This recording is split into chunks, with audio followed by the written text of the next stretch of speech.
4 News starts right now.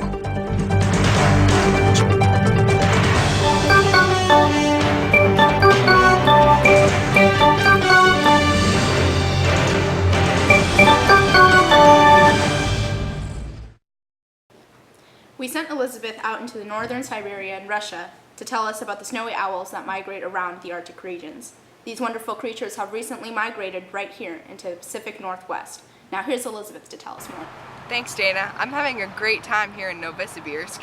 The snowy owl is all over the place here, but they're flying out at rapid speeds. The recent blizzards have brought these beautiful animals in large numbers to the Northwest and Rocky Mountains, drawing in bird watchers and animal enthusiasts alike. This is just one of many birds protected by the Migratory Bird Act. It's so amazing to have the experience to see these animals right here. Bang, bang! Oh no, what was that? Let's go investigate.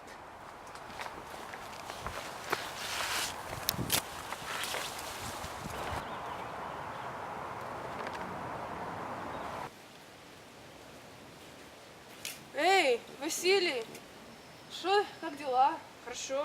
Хорошо, я так не могу дождаться продать все эти перья, клювы, совах на базаре, все эти бабы купят, суп нам сварят с этими глазами.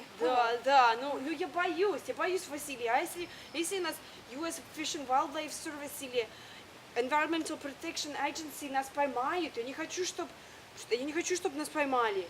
Да о чем ты говоришь? Откуда они нас поймают? Они в Америке, там, за водой, там, далеко. Они нас не поймают. Да, ты прав.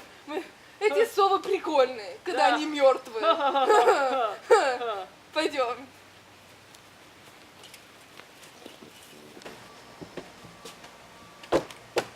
Вон там птицы! Птицы! Пуй! No! Класс! Прикольно! О, суп будет вкусный. Stop! These poor innocent owls deserve a better life than this. Ё-моё! Американцы! Василий! These beautiful creatures migrate internationally all the time. In fact, of the 800 bird species in the US, about 500 migrate across borders. These snowy owls migrate to the northwest and are protected by the Migratory Bird Act. This is getting heated. It looks like the Russians are in violation of the Migratory Bird Treaty Act, an international agreement that protects migratory bird species. It limits bird hunting, disruption of natural habitat, and it was signed by Japan, Mexico, Russia, the United States, and Canada. Here to tell us more is Rob Bardo, a law enforcement officer who specializes in bird protection. Thank you, Dana. The Migratory Bird Act is one of the least understood and frequently violated regulations. However, it is important to understand it to maintain international environmental protection. Let's go back to 1918 to take a closer look. Today, on February 9th, 1918, the United States Supreme Court will be hearing the case of State of Missouri versus Holland, United States Game Warden. Previously, Congress had passed laws regulating the hunting of migratory birds on the basis that such birds naturally migrated across state and international borders freely, and hence the regulation of harvest of such birds could not realistically be considered to be province solely to individual states or groups of states. Why should this change? But this is unconstitutional. You have to uphold the Migratory Bird Treaty Act between Canada and the US. If Congress possesses complete powers to legislate for the protection of the public domain, then it has to take into account all the possibilities for such protection, including protection of migratory birds.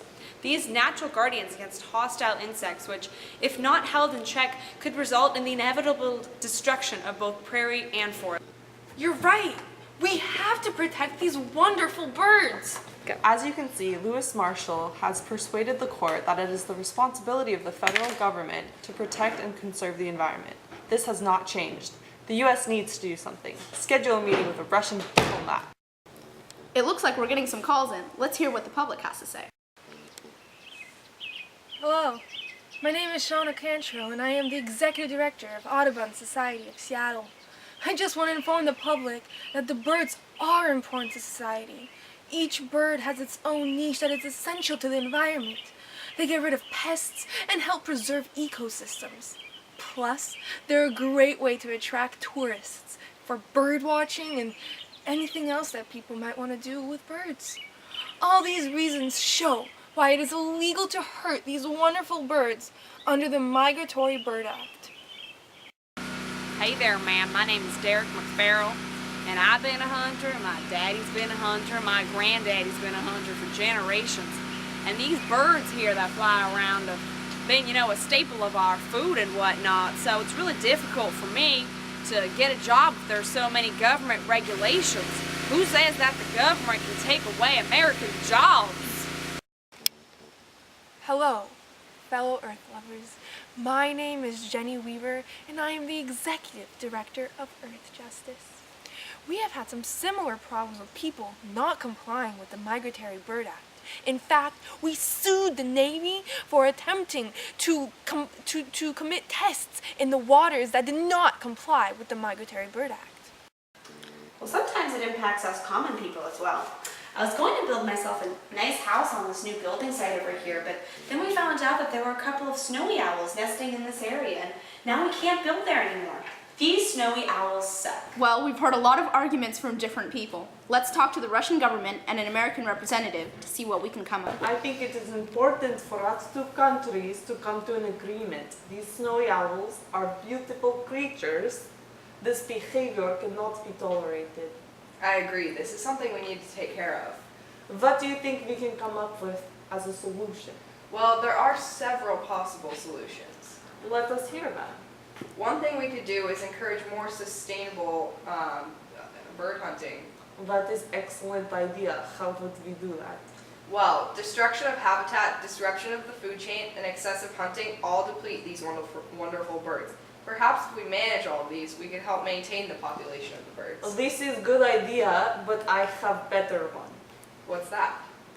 Under the Migratory Bird Act, a law can be proposed to protect certain environments from hunting or destruction. So we should regulate the environment that these owls fly and nest in. Yes, we have to regulate it more heavily in order to prevent it from happening again. And if you want us to remain peaceful with your country, you have to punish these poachers severely. Of course, of course. What do you have to say about yourselves? В конце мы просто чувствовали, как мы не вместе с Россией, знаешь? Здесь в Сибири просто всегда чувствую, как все без разницы, как мы не вместе с Россией. Да, и я даже не подумала, что мы могли бы такую ужасную вещь делать всему миру. Ты думаешь, что Обама и Сталин смогут выговорить? Нет, Обама и Путин. Путин? Откуда Путин взялся? Он новый президент, ты ничего не знаешь. Ты ничего не знаешь. Сталин куда делся? Не знаю, просто ушел. Ну как, лег спать? Да, наверное. В общем, я думаю, что Америка и Россия вместе могут поговорить, знаешь? Да, наверное, напишут какую-то бумажку, там какой-то напишут, что мы не можем их стрелять больше. И вообще, я не думаю, что я когда-то еще застрелю птичку. Ну посмотри. Они такие красивые птички. Жалко.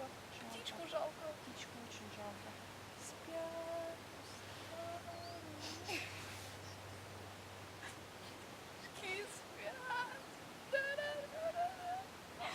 Мы это никогда опять не будем делать. Ой, Василий. Wow, that was dramatic. In the end, the Russian and American representatives can come to an agreement. This sort of communication between countries is essential in protecting the environment. And on that note, I'm Dana Elamir. Good night.